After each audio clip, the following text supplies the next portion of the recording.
Kak Mei, Ya. dari beberapa ciri keputihan abnormal, ada dampaknya saat hamil. Udah pasti dong, ya. Karena apapun yang terjadi pada ibu selama kehamilan pasti akan berdampak sedikit banyaknya pada janin dalam kandungannya, ya kan?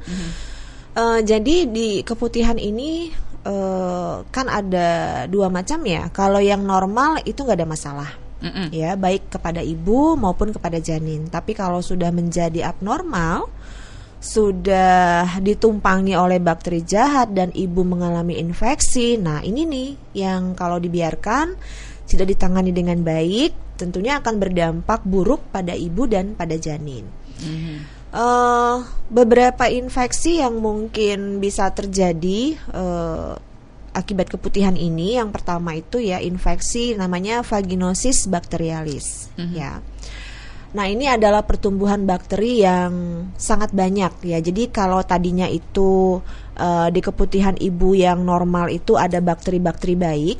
Nah, tapi karena pengaruh daya tahan tubuh ibu ya, mungkin ibu kelelahan, ibu stres ya, dan paparan lingkungan yang kurang baik ya, mungkin ibu sering terpapar dengan air yang tidak bersih ya kan, atau mungkin membersihkan kemaluan dan anus pada saat buang air kurang tepat ya, ini akan membuat lebih banyak bakteri jahat yang masuk, dan akibatnya bakteri baik tadi tidak mampu lagi menghadang. Nah, itu bisa terjadi infeksi.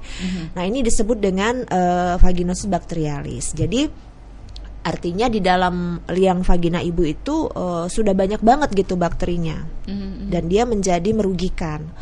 Nah, ini biasanya akan kalau dibiarkan berlebihan terus tanpa ditangani, ini bisa mengakibatkan kelahiran prematur. Jadi bayinya bisa lahir lebih cepat dengan berat badan yang tentunya biasanya ya namanya aja prematur ya, kurang bulan, biasanya juga beratnya kurang di bawah 2.500 gram. Nah, ciri-cirinya ini pada umumnya adalah mula-mula gatal ya. Gatal di sekitar kemaluan ya, di bibir kemaluan. Kemudian keputihan yang tadinya warnanya bening atau putih itu menjadi berwarna abu-abu bahkan kehijauan. Ya, kemudian pada saat buang air kecil juga bisa disertai rasa nyeri kalau infeksinya sudah menjalar sampai ke saluran kemih.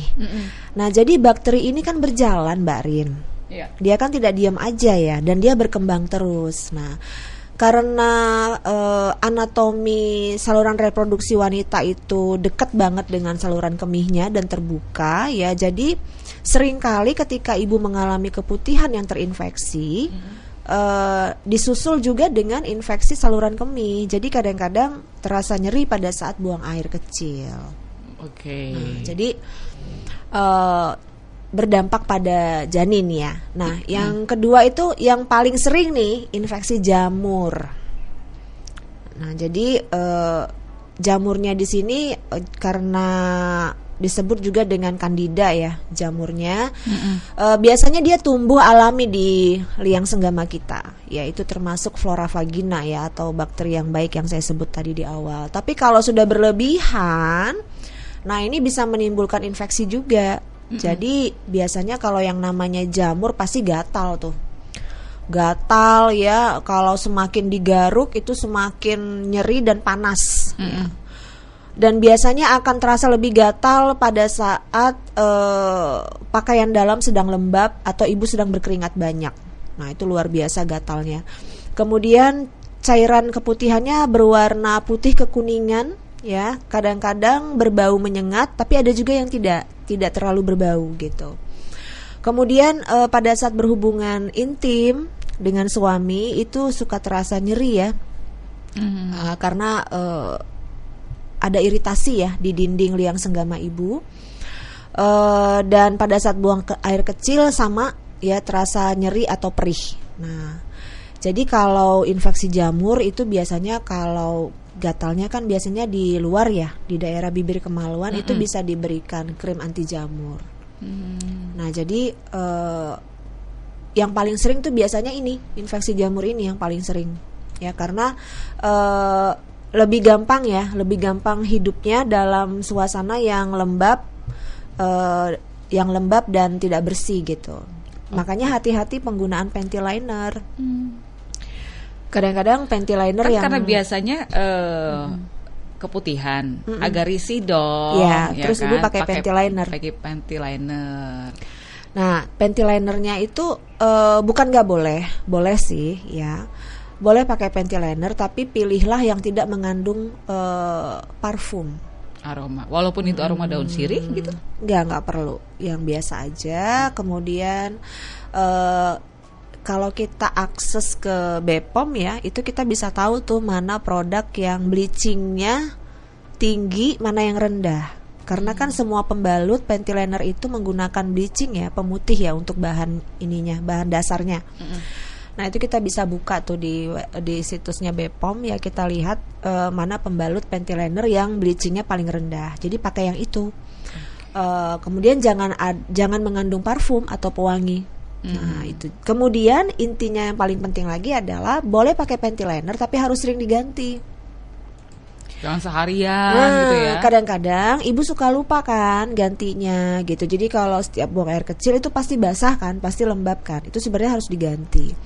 Karena kalau tidak diganti itu malah jadi media perkembangbiakan kuman, termasuk jamur. Oke. Jadi bukannya melindungi malah nambahin, malah kan, ngundang gitu. Ya. Iya malah ngundang. Ada pertanyaan dari Ibu Irma sebelum kita lanjut lagi nih. Kami pernah Ibu Irma. Oke, pernah melayani suami sedang hamil 5 bulan. Setelah itu keputihan agak bau. Mau ke dokter malu. Kenapa ya? Itu ketika hamil aja ya? Berarti sebelum sedang hamil 5 bulan melayani suami. Setelah itu keputihan agak bau. Oke. Nah ini perlu ditanyakan juga nih ya. Pada saat kita hamil itu kan keputihan memang lebih banyak dari biasa. Nah, kadang-kadang ada bentuk anatomi ya pada vagina wanita yang biasanya setelah kehamilan pertama mungkin ada jahitan perineum ya, yang membuat kadang-kadang itu istilahnya diperbaiki gitu ya. Jadi jahitan yang pertama, anak pertama, ketika lahir anak kedua itu diperbaiki, dirapikan sehingga lebih sempit. Ya kan, nah ini kan akan mempengaruhi bentuk mulut vagina ibu. Nah kadang-kadang ketika keputihan kita, apalagi setelah berhubungan dengan suami, tentu ada sisa-sisa sperma ya yang masih terperangkap di dalam liang senggama, tidak bisa keluar dengan leluasa gitu. Jadi setelah beberapa hari kemudian wajar kalau menjadi baunya tidak enak. Nah kemudian juga perlu ditanyakan apakah disertai rasa gatal, ya kan? Kemudian warnanya seperti apa? Karena kan tadi untuk menentukan keputihan itu bermasalah atau tidak, terinfeksi apa tidak, itu kan bisa dikenali dari warnanya, baunya, ya kan? Kemudian dari perasaan tidak nyaman yang ditimbulkannya, begitu. Apakah ibu ada mengalami demam, ya kan? Ada rasa gatal, ada rasa nyeri pada saat buang air kecil. Nah, tapi kalau hanya sekedar bau saja, sementara warnanya tidak sampai menjadi kehijau-hijauan atau berubah menjadi merah, coklat, nah itu barangkali karena terperangkap agak lama di dalam liang senggama setelah berhubungan dengan suami ditambah dengan sisa sperma ya. Jadi wajar kalau beberapa hari kemudian tercium lebih menyengat ya, baunya menyengat. Nah, seperti yang saya bilang tadi, kadang-kadang ada beberapa ibu yang setelah beberapa kali melahirkan itu diperbaiki ya jahitan perineumnya, jadi sehingga lebih sempit mulut kemaluannya. Nah itu, jadi perlu digali lebih dalam lagi sebelum kita mengatakan ini adalah infeksi. Oke, gak apa-apa Bu, ke dokter aja ya.